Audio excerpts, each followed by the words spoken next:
That's the Confucius job training there, Yeah, Peter? that's right. Oh, that's nice to hear. At least there's something to fall back on.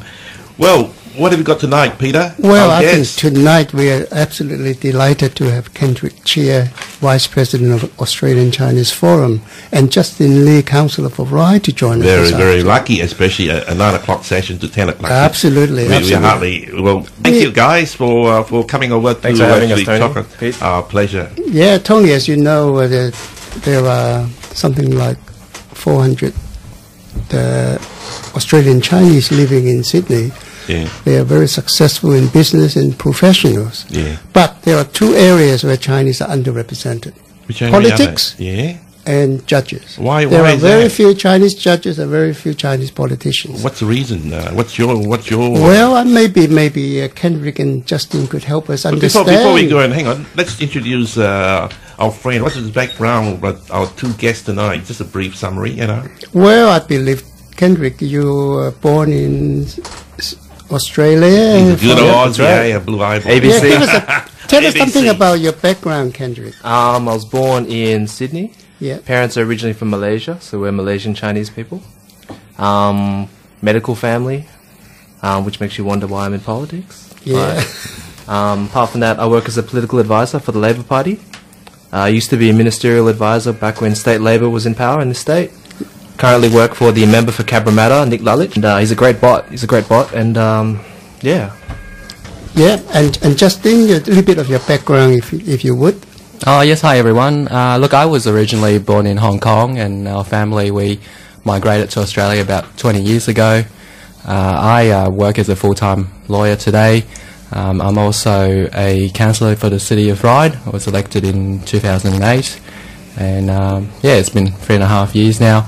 And one of my interests is involvement in the Chinese community activities. Kenrick, starting with you, Kenrick, yes. What made you decide to choose politics as a career path, which you seem to be very much engaged in now? I think most people who work in politics, they start out with a very positive view of the world, and they want to help people. Personally speaking, that's with me and the people that I associate with in the Labour Party. We're out for social justice, to help people who don't have what they could have, and help them reach their potential. So I guess that would be the main, the underlying goal there. All right. At what age did you discover this tendency to be in politics and want to help people? I suppose I came out of high school not really knowing what to do, along with most people, and my careers advisor said you should just do commerce at New South because that's what all the Asian kids do. So I did that, and that didn't turn out very well. Marks didn't go too well. And so I finished with a degree in social science and policy. Yeah. And was lucky enough to get a job. I applied just like any other person in the newspaper through Reba Ma's office for a job, and was lucky enough to get it. And I just been working in politics ever since. Well, that's fantastic. And Justin, maybe just a little bit of a history of how did you get yourself into the local council business? Sure. I suppose, look, I've always been quite involved in the local community, and I like volunteering in different community organisations. And back in 2008, some of the community groups in Ryde encouraged me to have a go at the local council elections. I wasn't quite confident at the time I would get in or not, but I thought we'll give it a go. At the time, the council, even though the City of Ryde is a very multicultural and diverse area, the council at the time was not really reflective of that cultural diversity. So I thought, well, we'll give it a go and see what happens. And I'm grateful that the people of Ryde have chosen me as one of their representatives 4 years ago. Terrific. Thank you very much. We have a short break yet. Yep. This is your station, the North Shores, FM99.3. Yes, welcome back to the... we're back to our guest tonight, Peter. Well, it's nice to say hello again to Kenrick Cheah and Justin Lee. Kendrick, starting with you, Yes. you're a ministerial advisor. Formerly a ministerial advisor for the Labour government. What would a typical day be like as a ministerial advisor? I might go through what a typical parliamentary day would be Yeah. like. Those are the most interesting. So very early in the morning as a ministerial media advisor, you'd be up at about 4:35 a.m. checking all the metropolitan newspapers for any stories that concern your portfolio. After taking care of any issues that have arisen overnight, you head into Parliament House, New South Wales Parliament House, and you have briefings with your departmental heads to brief you on anything that's come up overnight and any issues that could arise during question time. Basically, the whole parliamentary day is skewed towards making sure your minister can perform well at question time, because the opposition can ask any question relating to your portfolio at all. So a ministerial advisor actually deal with very senior department people. The department heads. The department heads, yeah. yeah. And basically you prepare what we call notes, folder notes, so that during question time, if your minister is asked a question on a certain issue, you can quickly, within 5 seconds, find a note and rip it out and give it to the attendant to give to the minister inside the chamber. So you're the guy who's sitting in Parliament House listening to all the session that goes on, is it? That's Am I right. correct? That's right. We sit in the little advisor's box on the side behind the golden bar, and we distribute notes. We distribute paper. Did I hear correctly? You say the golden bar. Does it mean that you can have a bit of a drink or what, in between session, or It's you just just hang around? it's a gate. It's a golden gate. Really. But there is a parliamentary bar which is well resourced. Just close by, and Yeah, but yeah. it's a wonderful to be a politician, Peter. Don't you Yeah, think so? With all this, the golden well, bar actually, facility. I think indeed give you an extraordinary insight into Oh, the definitely. business of the department and the political process. You basically I'm sure. see how governments help people Yeah. and how governments make decisions and what effect a single person can have on an issue. A topic that you raised earlier was about Chinese people in politics. Not Yes, here. yes. And I think it's fantastic that Justin Lee is running again for Ryde Council. Yes, that's And good. we have lots of Chinese representatives. On the Labour side, we have Ernest Wong at Burwood, we have Clifton Wong at Hurstville, Dennis Huynh at Fairfield Council, and non-elected members. We have Penny Wong, Senior Minister in the Gillard government. Oh, yes, and- she's one of the top. That's right. Asian politicians. And the in- guest of One of the honor top for- politicians in general, I'd Yeah. say. She was And- the guest of honor of the Chinese Australian Forum, isn't it? That's Yes. correct. A few From years memory. ago, she That's was, right. and she Yeah. continues to make the community very proud. Yes. And in the advisory ranks, we have many. We have Eamon Fitzpatrick, who's lead media official for Anna Bligh, Queensland. Ministerial advisors like Chesney O'Donnell, Kylie Kwong, Pat Garcia, Virginia Kim. So we're getting there. You reckon the politics in Australian it's sort of improving from a Chinese background in terms of representation Definitely. in Parliament. Definitely. Both the three level of government in the local government, which you got 20 or now, I understand. That's correct. Jeanette Wang at Ashfield. We have plenty of local government representatives. It seems like, Tony, we got a new wave of promising young Chinese entering. The second generation, politics. I would say, Yeah, that's right. coming up, which is Yeah. because a lot of them are very articulate compared to the first generation Chinese Yeah. coming from the mainland or Malaysia, Singapore. Obviously, the second generation has that advantage in terms of language skill, which they're born and bred here, they go to the local school, they understand the local culture, Yeah. the things to do, what is acceptable and what's Yeah. not acceptable. Just on that point, Tony, I've noticed Justin is a very, very hard-working councillor because you tend to read a lot about him. I know. Every and time I go to, in his area, Bennelong area, Yeah. or the Ryde area, he's always around in the Very mall, hardworking. talking to people, Yeah. listening to that problem. He'll make a good state MP and or maybe federal MP one day, Justin. Well, thank you for those compliments. Well, there you are. He's single. Both of them are single, by the way. Is Am I that correct? right? Single, professional in the field, and Well, any young lady interested in getting to know them better, call FMNSB 99.3. What kind of a radio show is this? That wasn't part of the script, I must say. That's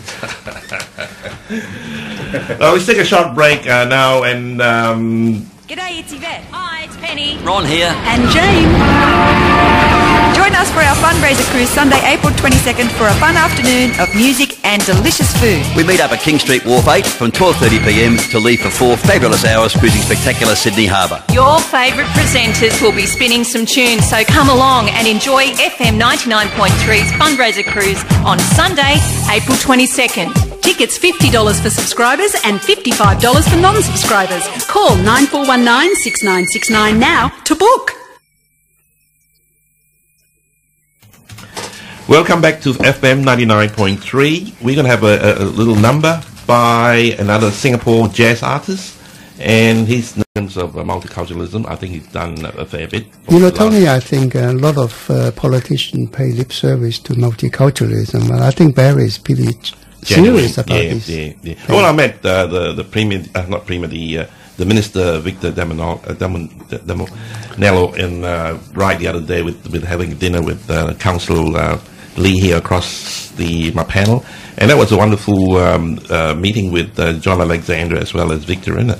Yeah, well, that was a farewell to the Eastwood Westpac Bank manager, Albert Yoon, who's moving on to do bigger and better things. And it was a small dinner, but we had the Minister for Citizenship, Victor Dominello, the federal MP for Benelong, John Alexander, and a lot of other community leaders there, such as yourself. Yeah, no, I think I like the sort of that's typical intimate dinner where you can actually have a discussion with the various member of parliament and actually express your view in terms of what's needed in the Chinese or the Asian community. Obviously, I raised a few issues with the minister, and he was very receptive of some of the issues raised. Now, he didn't pay for dinner, though, did he? Well, the freebie we've got. We have to look after our ministers, whether it's federal, state, or as you as a councillor. You make sure he puts that on his disclosure statement? Is it required? Is it? Oh, I can't remember. Oh, that's something new. No, that's a hard one to watch. I think we've got also Patrick on the line. Can you hear me, Patrick? Just hold it there. I'll just check. Very good. Are you here? There? Okay, we're going to shoot a few questions. Some latest what's happened in the Chinese community, and we want to hear your point of view. All right. Yeah. What are the issues you're going to raise? Well, I think one of the most interesting events of this month was the drafting of Bob Carr into the Australian Senate. Yes, Peter. Yeah. I believe he's going to be officially made the sworn in on Tuesday. That's correct. He'll sit in the Senate on Tuesday afternoon as a backbencher, and he'll be sworn in by the Governor General after Parliament on Tuesday afternoon. So what's the procedure in terms of, is he nominated by New South Wales Minister itself, or what's the procedure in terms of... So how it works in this occasion is Senator and Minister Mark Arbib resigned. Yes. He holds a Senate seat on behalf of the Australian Labor Party. Yes. So when there's a Senate vacancy from a political party, by convention, that party has the right to fill that seat. Yeah. And the official process is that the New South Wales Parliament, at a joint sitting, which occurred last week, nominates Bob Carr to fill the Senate vacancy. And that occurred last Tuesday. And who's that person? The head of the opposition, the head of its premier? The premier, and the president of the president of the Legislative Council and the Speaker of the Legislative Assembly. Yeah. At a joint sitting, so all the MPs from both houses pile into the Legislative Council in New South Wales Parliament. All right. Okay. And they ratified Bob Carr's endorsement as New South Wales Senator. That's correct. Yeah. Well, that's good. That's interesting because I didn't know that part before, because a lot of us are fairly ignorant in the proceeding in terms of parliamentary procedure. It was so that was quite good. That was a very historic day. Yeah. Bob Carr was there with his wife Helena. We were lucky enough to be briefed by him as the State Labor opposition beforehand. He gave us some words of advice and wisdom and encouragement, and it was a great day for all of us. We're very proud to be associated with the party. The question that lies within the Chinese community is, will the foreign policy change, or what do we expect from Bob Carr in terms of it? But are you there, Maybe Patrick might want to chime in on that one. Yeah. Yes, good day, guys. Yes, I think it is a very inspired appointment by the Prime Minister, Julia Gillard. Bob Carr, as we all know, is a very considered and learned politician. I think he'll go very well in his job. He's been known as a historian of high caliber, and I think he'll continue much of the former foreign minister's policies with taking Australia towards a seat in the Security Council of the United Nations. He's already said that he'll continue this policy. But more than that, I think Mr. Carr is not your average thinker. You know, his views often are different to the average man on the street. And he'll take Australia, I think, foreign policy-wise, in a particular direction. I think he'll stem his authority. And a good example is he's not backward in expressing views of difference in terms of the Dalai Lama on Tibet. And it's issues like this that I think indicate to me that I think Bob Carr will be a very inspired foreign minister for Australia. I think that's good. Just to chime in there on you, Patrick, I think this is a real political game changer. I think the Gillard government's going to be rejuvenated, re-energised by Bob Carr's presence in the cabinet.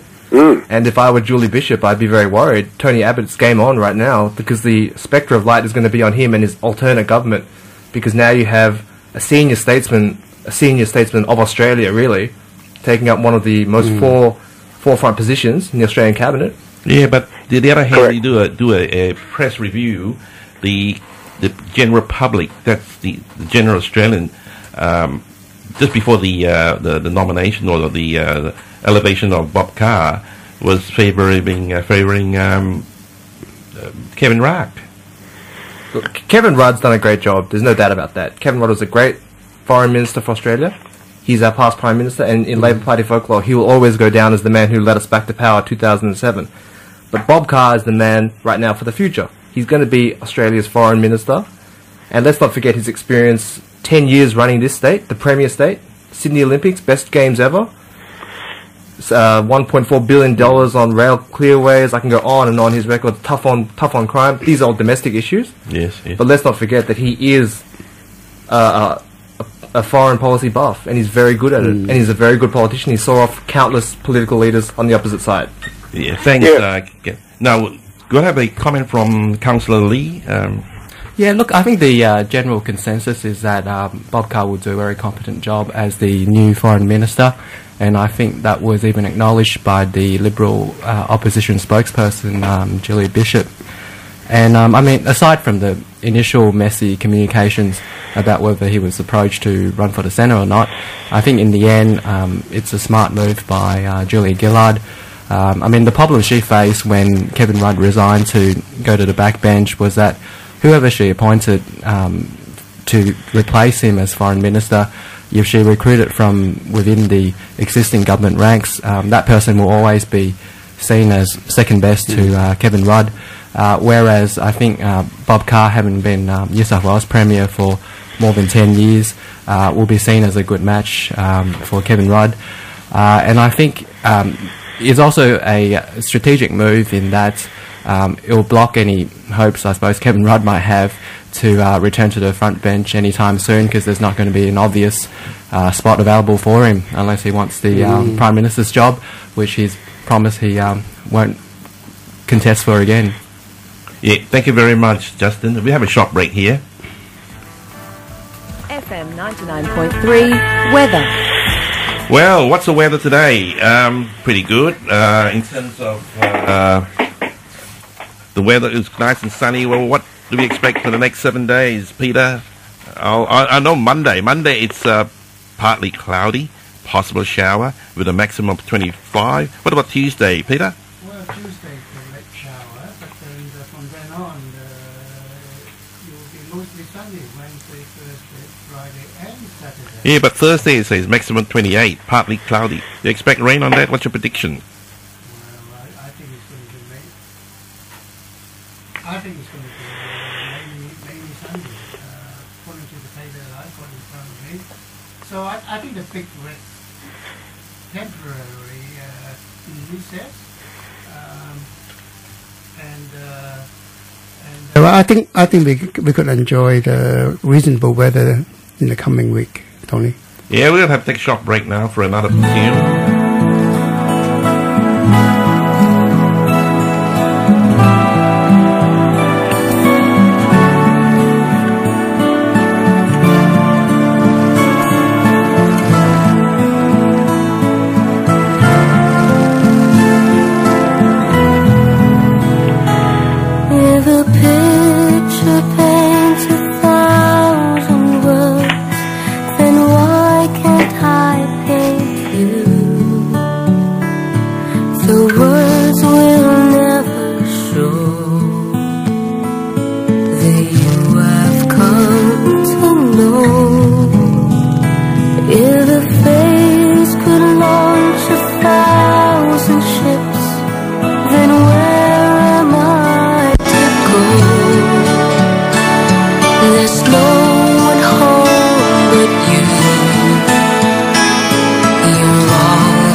This is your station, the North Shores, FM 99.3.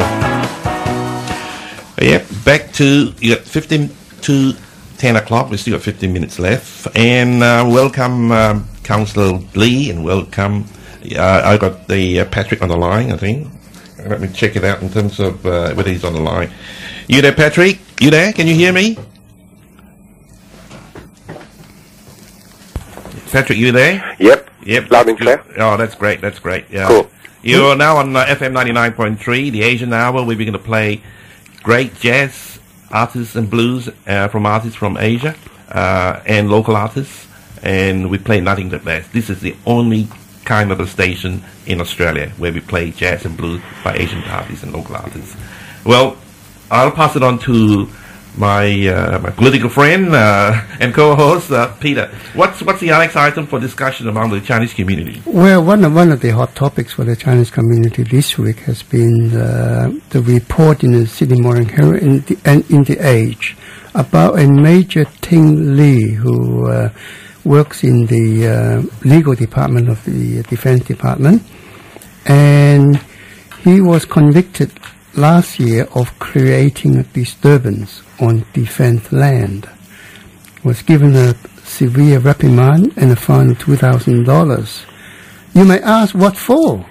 And it seems that his superior in the legal department said something like this to him when he brought his wife, who was training as an intern for doctor for the army, came in with Major Lee, and this colleague of his said, "I see you have been polluting the world with your genes." She was pregnant, I think, or she had a young child? She actually had a young child, yeah. Disgrace. And I think this is totally uncalled for. I mean, it has racial overtones, and Major Lee at that time challenged him and confronted him about his comments, and as a result, Major Lee got charged. But court-martial, is it? Court-martial. What's his background? Is he a military person, or is he a... well, he's a lawyer. He's a lawyer. He's a lawyer with the rank of major. Okay, yeah. In the Defense Department. Fair enough. So we're going to hear some of the views from the community. So we'll start off with Kenrick. What do you think of the situation in Canberra? I think it's quite outrageous that he is someone who works for the people of this country, defending this country. His wife comes to visit him and work with his child, and a Caucasian member of the civilian staff racially abuses him and says, "You've been," whatever the quote was, that we shouldn't even repeat on air. But it's outrageous. So he was actually charged, isn't it? Convicted? Or? He was charged afterwards by the Defence Force for basically protecting his civil rights. Yes. And right now he's appealing the case, or am I correct? Or he's appealing his conviction. Yeah, okay, yeah. So the person who made the racial remark didn't get any reprimand or consequence from his making the remark. Oh, right. And the victim of those remarks, for confronting the person who made those remarks, was court-martialed and found and convicted. Right, so I think the Australian Chinese Forum is very unhappy about the situation, as do many private citizens. We'll listen to the president for the Australian Chinese Forum. Patrick, you're there? Yes, I'm here. What's your comment in terms of this case that appeared in the headline a week ago or something? Yes, it is. It is very hard to fathom, and I do agree with Kenrick there that it is outrageous. I mean, here's somebody who's questioning the fact that a racist comment has been said to him, and irrespective of what happens, it is hard to fathom. It's unbelievable, really, that the case was referred to higher authorities, and Major Lee was court-martialed. And to his credit, he's appealing this decision, and the case is currently, I think it's finished. The hearing's finished, and we're waiting for a result. So, what has the Chinese Australian actually done in terms of this matter? Yes, of course, the Chinese Australian Forum is unhappy about the incident, and at this point in time, we have written a letter of support to Major Lee. That's already happened. And we've also written a letter to the Minister for Defence expressing our deep concerns about the matter. And, of course, the culture of the Defence Force is again called into question. The Defence Force has had many incidents in the last couple of years, and I think it's time that the culture of the Defence Force is looked at again by higher authorities. Well, certainly on the media, I've been just following it for the last few weeks. There's a lot of matters being raised by the media, the mainstream media. All the newspapers have been featuring things that's going on in the Defence Force. But you think the minister should be a lot harder on this department, or? Yeah, I think clearly the culture of this department needs to be looked at. And I'm pretty sure that the minister is of that opinion. I would hope so. And it's time for him to probably push a bit harder. Yeah. So, thank you, President Woon. I'll switch over to comment from our young Councillor Lee. What do you think, Councillor? Look, I have enormous respect for the serving men and women in the Australian Defence Force, because they put their lives on the line to defend our country, so that the rest of us can enjoy the peace that we often take for granted. Now, I think the Australian Defence Force, they are very good at doing the job they're meant to do, and that is to protect the country and serve in armed combat. I suppose sometimes some of the other issues, like promoting a sexual and racial harassment-free workplace, some of those matters are not given the correct priority from time to time. And I think it's a matter of realising that at the end of the day, whether it's the Defence Force or any major companies, it's in the interest of that organisation to have, I suppose, equal opportunity employment, so that you're able to recruit and retain the best people, regardless of their gender, race, or any other relevant factors. Yep, thank you. We're going to have a short break in terms of... This is your station, the North Shores, FM 99.3. This is FM 99.3. You're listening to the Asian Hour. This is Tony Peng and my co-host Peter. Welcome to the Asian Hour.